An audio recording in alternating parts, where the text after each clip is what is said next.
ఇది 5 వలయాల చిత్తరువే. అయితే 5 వర్ణాలతో కూడిన ఈ వృత్తాలనే ఎందుకు ఎంచుకున్నారు? ఇవన్నీ ఒకదానికొకటి ఎందుకు కలుసున్నాయి? ప్రత్యేకించి కొన్ని రంగులనే ఎందుకు తీసుకోవాల్సి వచ్చింది? ఇలాంటి ప్రశ్నలు సామాన్యుల మదిని తొలిచేస్తుంటాయి.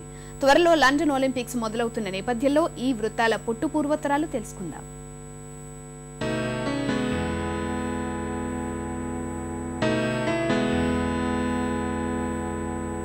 విశ్వవ్యాప్త ఖ్యాతి గడించిన దాదాపు అన్ని క్రీడా టోర్నీలకు విశిష్టమైన గుర్తింపు కోసం ఆయా రకాల చిత్తరువులు, లోగోలను తయారు చేస్తుంటారు.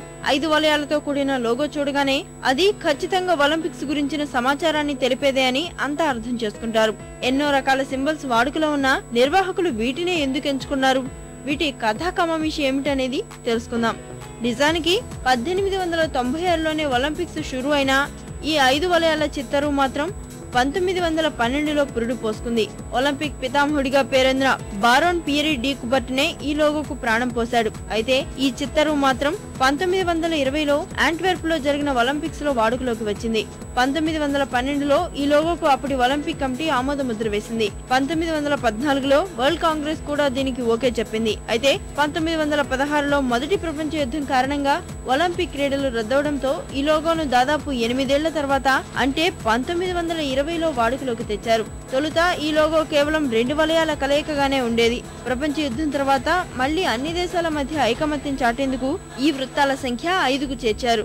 ప్రపంచంలోని 5 ఖండాల నుంచి ఒలింపిక్స్ కోసం క్రీడాకారులు వస్తున్నందునే ఇలా డిజైన్ చేసినట్లు కుబెర్టిన్ వెల్లడించారు. ఇక ఈ వృత్తాల కోసం నీలం, పసుపు, నలుపు, ఆకుపచ్చ, ఎరుపు రంగుల్ని ఒక్కో ఖండానికి గుర్తుగా చేర్చారు.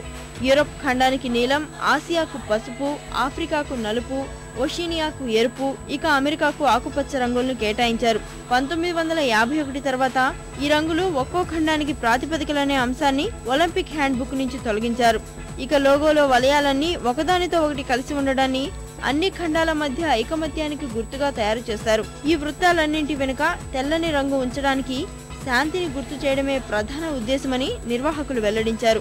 మరోవైపు ప్రపంచంలోని అన్ని దేశాల జాతీయ జెండాల రంగులు ఈ లోగోలో ఉంటాయని, ప్రత్యేకించి వీటిని ఏ ఒక్క ఖండానికి అన్వయించలేదనే వాదనలు కూడా వినిపిస్తుంటాయి. 1936 నుంచి ఈ లోగో మరింత జనాకర్షణను అందుకుంది.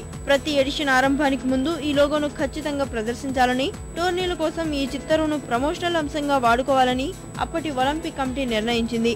1950 తర్వాత ఈ 5 వలయాల చిత్తరువు మరింత పాపులర్ అయింది. మరోవైపు ఈ లోగోను 1896లో ఏథెన్స్ లోనే డిజైన్ చేశారని, ఈ 5 వృత్తాల చిత్తరువు గ్రీకు వీరుల ధైర్య సాహసాలకు సూచికని వాదనలు వినిపిస్తున్నాయి. అయితే 1936 ఒలింపిక్స్ లో ఈ లోగోని వాడాలని అప్పటి Olympic committee chief Carl Diem నిర్ణయించడంతో దీనికి కార్ల్ డీమ్ స్టోన్ అనే ముద్దు పేరు కూడా స్థిరపడిపోయింది.